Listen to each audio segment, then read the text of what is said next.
Hello, everybody. We're here again this morning for another edition of GYN ONC Garage, where we look under the hood at several papers. And in this particular time, what we're going to look at is a paper that has to do with the effect of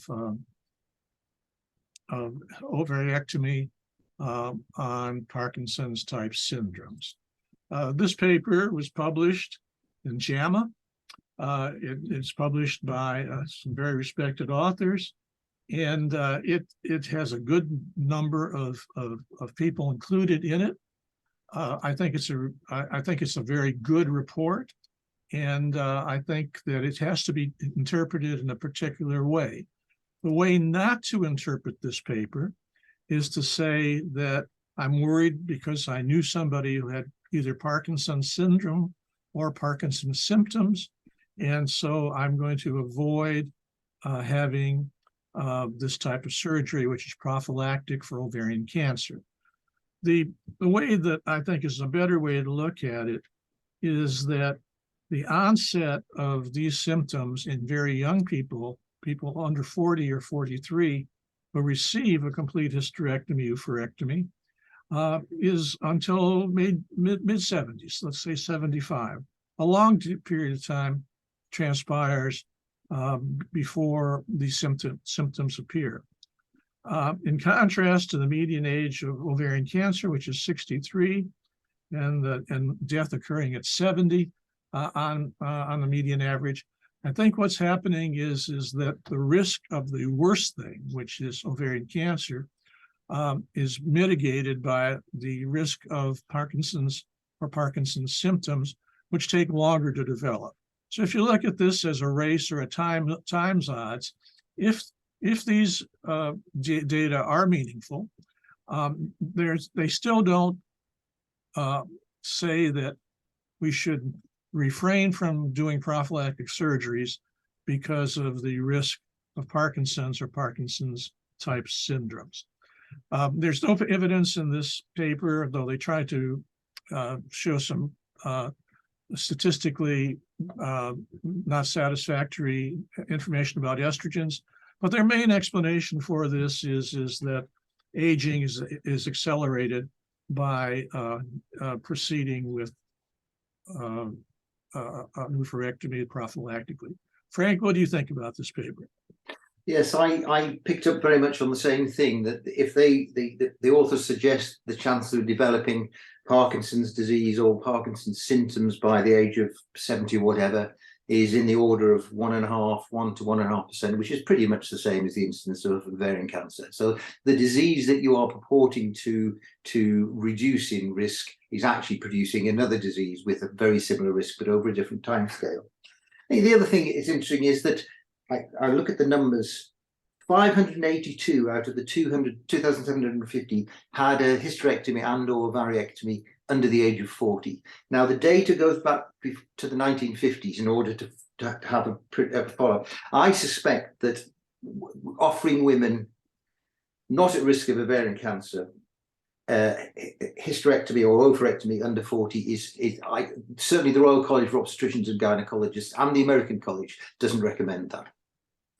So for asymptomatic women or women not at risk, I think probably that attitude has changed, and I think you probably wouldn't find that group of women now who had hysterectomy or oophorectomy at such a young age. Probably 47 or 48. I think that's not unreasonable. The other thing is that, and I don't know about the selection. Is Olmsted County different in some way, which is where the population was based? Is it different from the rest? I mean, we know that Parkinson's disease and Parkinson's symptoms are commoner in men. We know that estrogens in women and HRT protects against neurological problems in women who've gone through a premature menopause. So is there something different about this population? And what they don't say, of course, is, and it's a pity, what about the women who've gone through a premature menopause not because of ovarian cancer or not because of an ovarian pathology? They've actually just had a premature menopause. And so that would have been a very good control group, which of course they've not been able to find, or at least haven't in this paper. I think it is interesting and it is important, but as you said right from the beginning, the risk of dying of something, the two things that they're trying to prevent, ovarian cancer and complications of Parkinson, are pretty much the same over, give or take 10 years, pretty much the same sort of time span. I think it would be quite difficult to say to women, possibly who've got a relative who they've seen with Parkinson's disease, here are the data on whether or not you should have your ovaries removed. Just like women who have seen friends who've had premature menopause and have had osteoporosis or a fractured femur or whatever, and then saying, well, yes, that's the risk of having your ovaries removed. It's an interesting paper, but there's so many covariables in it. I think that it's not. I don't think it's good to change practice. Apart from most people, I think most gynecologists, surgeons would agree, you don't remove ovaries from women under the age of 40 unless there is a real, not just a perceived problem, but a real risk, I think. Yeah, I agree. The current status of things would argue exactly the way you've argued. You might think that down the road in 10 years, though, someone may have worked out a cascading risk due to BRCA genes, due to additional genes. So that a person who has multiple mutational sites in multiple genes might be the candidate for early age occurrence of ovarian cancer.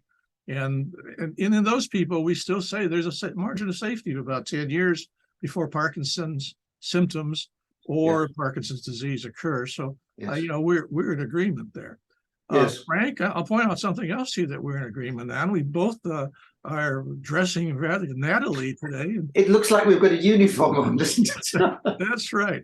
I didn't get the memo and I didn't send one. So no, ladies and gentlemen, this is complete. It's winter. We just check and red is good for winter. Well, very good. This completes another GYN ONC Garage. I probably won't see you until after the holidays. So, well, Merry Christmas to you and your family. And to you, put your feet up and have a good rest. Okay. If you get a snowblower in the mail for those vicious winter storms that you'll have in London, it came from us. Okie dokie. Thank you very much indeed for that. Okay, Frank. You take care. Bye bye, Ed.